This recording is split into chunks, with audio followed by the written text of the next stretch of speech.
एक गांव में कांताबाई के घर पर नंदू नाम का नौकर रहता था, जो एक नंबर का भुलक्कड़ था। नंदू कुछ देर के लिए सब कुछ भूल जाता था। कांताबाई अपने कमरे में बैठी हुई नंदू को बहुत देर से जोर जोर से आवाज लगा रही थी। अरे नंदू, ओ नंदू, कहाँ मर गया रे? कब से हलक फाड़ फाड़ कर चिल्ला रही हूँ, कहाँ है तू? पता नहीं मुझे ऐसा क्यों लग रहा है जैसे कि ये मालकिन की आवाज है। कुछ देर पहले भी मुझे ऐसा ही लगा था, लेकिन मालकिन तो सो रही है ना। मालकिन तो रात में मुझे कभी नहीं बुलाती। चलो एक बार चलकर देख ही लेता हूँ। अरे कहाँ मर गया था तू? आधा घंटा हो गया तुझे आवाज लगाते लगाते, अब तो मेरा गला भी दुखने लगा है। ये क्या मालकिन, आप रात में जाग रही हैं? क्या बोला? रात? अरे क्या पागल हो गया? सुबह को रात बोल रहा है। क्या सुबह हो गई और मुझे पता भी नहीं चला? अरे तेरी आंखें हैं या बटन? बाहर इतना बड़ा सूरज नहीं दिखाई दे रहा तुझे? वैसे तू कर क्या रहा था? मालकिन मैं तो फर्श पर पोछा लगा रहा था। अरे पागल हो गया है क्या? 1 घंटे पहले ही तो तूने घर का पोछा लगाया था, सारे घर की साफ सुथराई की थी। मेरी फिनाइल की शीशी खत्म करेगा क्या? गलती हो गई मालकिन, शायद मैं फिर से भूल गया। हे भगवान, मेरे पति ने कौन सा नौकर पल्ले बांध लिया। खुद तो सुबह सुबह टहलने चले जाते हैं, फिर इस भुलक्कड़ को मेरे सर पर छोड़ जाते हैं। अरे अब खड़ा खड़ा मेरा मुंह क्या देख रहा है? जा जाकर मेरे लिए कॉफी बना कर ला, मेरा सर दर्द से फटा जा रहा है। जी मालकिन, अभी लाया। और सुन, पिछली बार की तरह कप में गर्म पानी ही उड़ेल कर मत ले आना। ये कैसी बातें कर रही हैं मालकिन आप? मैं कब से आपके लिए कप में सिर्फ गर्म पानी लेकर आया हूँ। अरे भुलक्कड़, पिछली बार तुझसे कॉफी बनवाई थी तो तू कप में सिर्फ गर्म पानी उड़ेल कर ले आया था। चीनी और कॉफी का पाउडर तो डालना भूल ही गया था। आज मैं आपके लिए ऐसी कॉफी बनाऊंगा जिसे पीते ही आपका सर का दर्द छूमंतर हो जाएगा। इतना कहकर नंदू वहां से चला गया और कांताबाई अपना सर पकड़कर बैठ गई। नंदू किचन में गया ही था कि तभी सेठ जमुना दास नंदू के पास आ गए। नंदू, जल्दी से अपने हाथ की गर्मा गर्म 1 कप चाय पिला दे। वैसे तो किचन में चाय ही बना रहा था ना। जमुना दास की बात सुनकर नंदू जमुना दास को गौर से देखने लगा। क्या हुआ? मुझे इतनी गौर से क्यों देख रहा है नंदू? किचन में क्या बना रहा था? वही तो याद करने की कोशिश कर रहा हूँ मालिक, मगर याद नहीं आ रहा। ठीक है, आराम से याद करते रहना। मेरे लिए 1 कप चाय बना दे फटाफट। इतना बोलकर जमुना दास वहां से चले गए।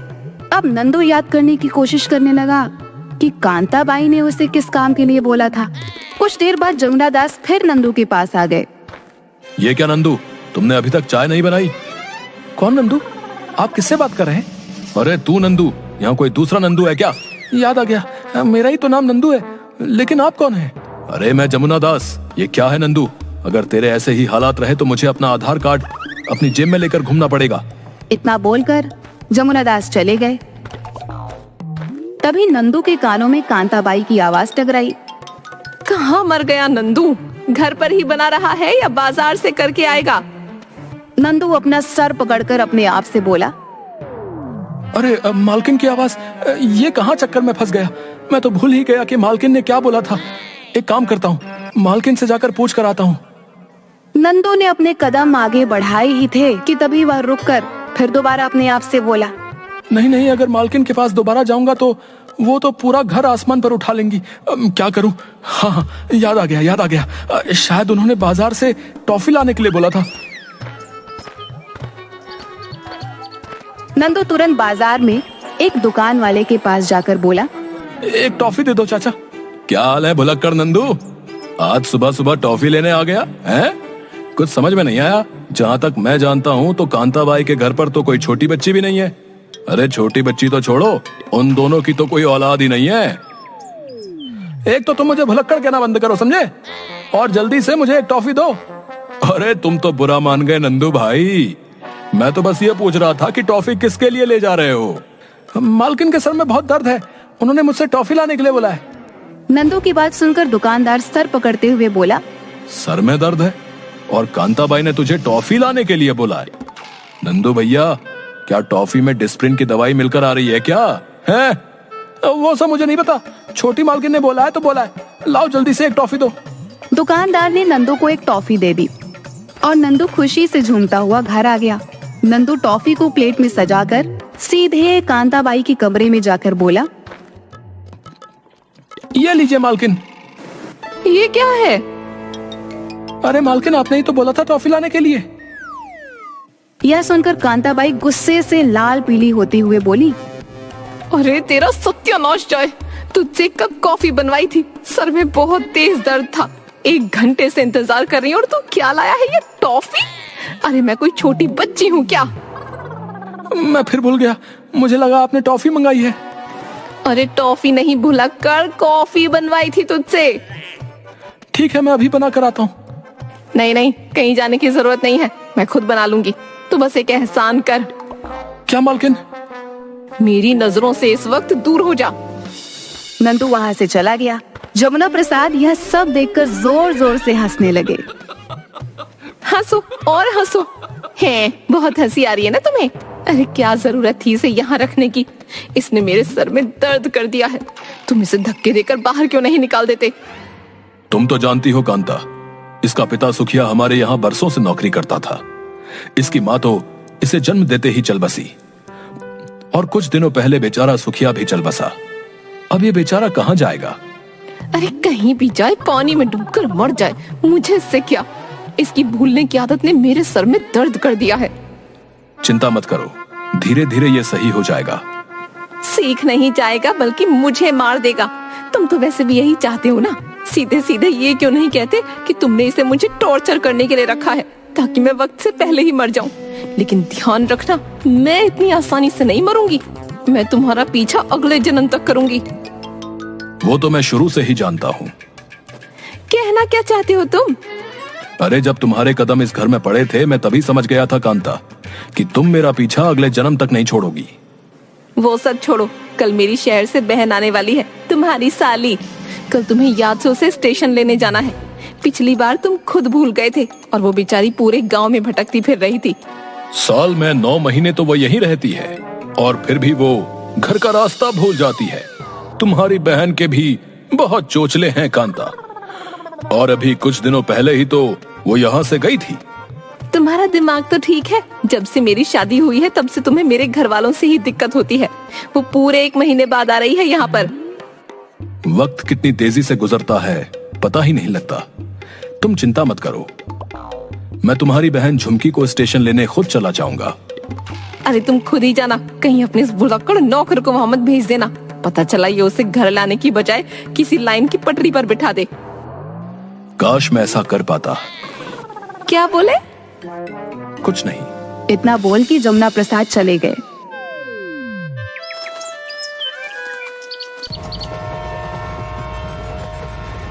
अगले दिन कांताबाई की बहन झुमकी को जमुना स्टेशन से ले आया। झुमकी एक बहुत ही नकचड़ी बुढ़िया थी। अगली सुबह झुमकी किचन में जाकर नंदू से बोली, कौन है रे तू? मैं यहाँ का नौकर हूँ। तुझसे पहले तो यहाँ एक बुढ़ा काम करता था, वो कहीं नजर नहीं आ रहा। वो मेरे पिताजी थे, वो चले गए। कहाँ चले गए? अरे इस दुनिया से चले गए। अरे तो सीधा सीधा ये क्यों नहीं बोलता कि वो बुढ़ा मर गया है? सुन, तू खाना कैसा बनाता है? खाना तो मैं इतना जबरदस्त बनाता हूँ कि लोग उंगलियां चाटते रह जाते हैं, और कई बार तो लोग दांतों से अपनी उंगलियां ही काट लेते हैं। हाँ। क्या? ऐसा खाना मुझे नहीं खाना कि मैं अपनी उंगलियां ही दांतों से काट लूं। चल ठीक है, वो तो खाना खाने के बाद ही पता चलेगा कि तू कैसा खाना बनाता है। सुन, मैं नहाने जा रही हूँ। नहाकर जैसे ही वापस आऊँ, गर्मा गर्म मेरे लिए चाय तैयार रखना। इतना कहकर झुमकी वहाँ से चली गई। मगर नंदू, जो कि किचन की सफाई कर रहा था, उसके जाते ही भूल गया। कुछ देर नहाने के बाद झुमकी जब किचन में आई तो नंदू को काम करता देख उसका गुस्सा 7वें आसमान पर पहुंच गया। मैंने तुझसे चाय बनवाई थी, तूने अभी तक चाय क्यों नहीं बनाई? ऐसे क्या आंखें फाड़ फाड़ कर देख रहा है? कभी कोई बूढ़ी औरत नहीं देखी क्या? ऐसी बात नहीं है, देखी तो है, लेकिन आप हैं कौन और मालिक के घर पर क्या कर रही हैं? नंदू की बात सुनकर झुमकी का सर चकरा गया। अरे मैं कांताबाई की बहन हूँ, तेरे मालिक की साली। कांताबाई? ये कौन है? तू कांताबाई को नहीं जानता? नहीं, मैं नहीं जानता। आप हैं कौन और ये कांताबाई कौन है? जवाब दीजिए मुझे। तुझे अपना नाम तो पता है ना कि तू वो भी भूल गया। नंदू अपना नाम याद करने की कोशिश करने लगा। तभी नंदू के कानों में जमुना प्रसाद की आवाज टकराई। तुम्हारा नाम नंदू है? याद आ गया मालिक, मेरा नाम नंदू है और आप मेरे मालिक हैं और ये मालकिन की छोटी बहन। शुक्र है कि तुझे याद आ गया, वरना मुझे एक पल के लिए ऐसा लगा कि मैं अपनी याददाश्त भूल जाऊंगी। जीजा जी, ये आपने कैसा नौकर पाल रखा है, इसको यहाँ से दफा क्यों नहीं कर देते? कोई बात नहीं झुमकी, ये बस कुछ देर के लिए भूल जाता है, बाद में इसे सब याद आ जाता है। अगले दिन झुमकी नंदू के पास जाकर बोली, सुन नंदू, ये ले पैसे और बाजार से आम ले आ। और सुन, अब कहीं भूले से आम की जगह बाम मत खरीद लाना। नंदू पैसे लेकर वहाँ से चला गया।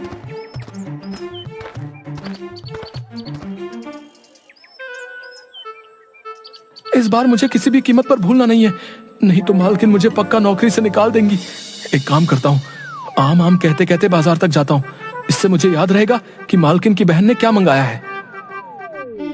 इतना बोलकर नंदू आम आम आम ये कहते हुए रास्ते पर चलने लगा। वो कहने में इतना मगन था कि उसे पता ही नहीं चला कि एक बड़ा सा पत्थर रास्ते पर पड़ा हुआ था। नंदू टकरा कर गिर गया और कराहते हुए उठकर बोला, अरे इतना बड़ा पत्थर मुझे क्यों नहीं दिखाई दिया। पत्थर से टकराते ही नंदू फिर भूल गया कि उसे बाजार से क्या लाना है और वो अपने आप से बोला, मैं क्या बोलता हुआ जा रहा था, आम या बाम? हाँ याद आ गया, मालकिन ने बोला था कि बाम की जगह आम मत खरीद लाना। नंदू सीधे मेडिकल स्टोर पर पहुंच गया, एक बाम की शीशी खरीद ली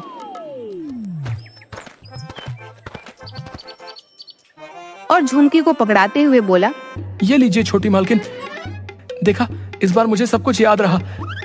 अब मुझे बार बार मत कहिएगा कि मुझे भूलने की आदत है। ये क्या है? अरे आपने ही तो मुझसे बाम मंगाया था, आपने ही तो बोला था कि बाम की जगह आम मत खरीद लाना। अरे नास पीटे, बाम नहीं आम मंगाए थे।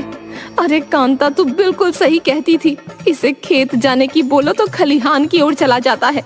अब मुझे चक्कर आ रहे हैं, समझ में नहीं आता तू इसे कैसे झेलती होगी। नंदू, तेरी भूलने की आदत कब खत्म होगी? देख, मेरी बहन के सर में दर्द होने लगा, जा जाकर जल्दी से इसके लिए कप चाय बना कर लिया। नहीं कांता नहीं, एक काम कर, तू मेरे लिए खुद चाय बना ला। चाय बनाने की बोल कर जाएगा और पता नहीं क्या बना कर ले आएगा। तू फिक्र मत कर झुमकी, तू चिंता मत कर, मैं अभी इससे तेरी पसंद की चाय बनवाती हूँ। इतना बोलकर कांताबाई ने गुस्से से नंदू की ओर देखकर कहा, क्या देखता है, चाय बना बढ़िया सी, और सुन, उसमें थोड़ा सा ऑयल डाल देना।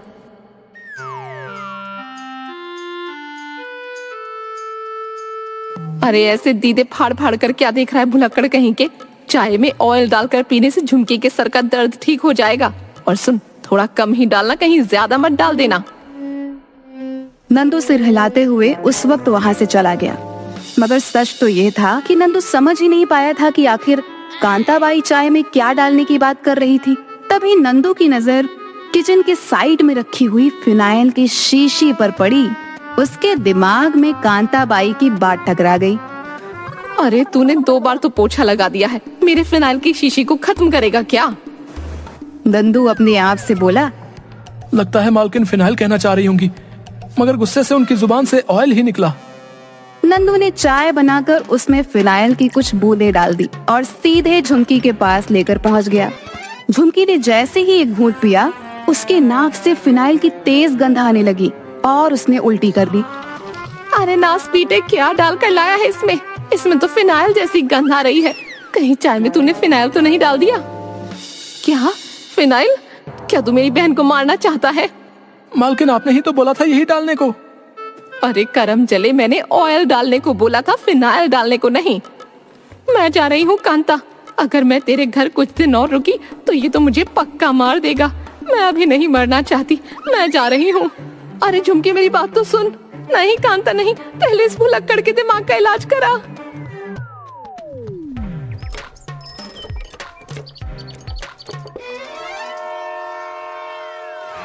कांताबाई भी गुस्से से पैर पटकती हुई अपने कमरे में चली गई। जमुना प्रसाद हंसते हुए नंदू के पास आकर खड़े हो गए। मालिक, मुझे लगा मालकिन की छोटी बहन इसी के बारे में बात कर रही हैं। कोई बात नहीं नंदू। लेकिन मालकिन तो नाराज हो गई। कहीं वो मुझे नौकरी से न निकाल दे। मैं कहाँ जाऊंगा मालिक? चिंता मत करो, मैं उसे समझा दूंगा।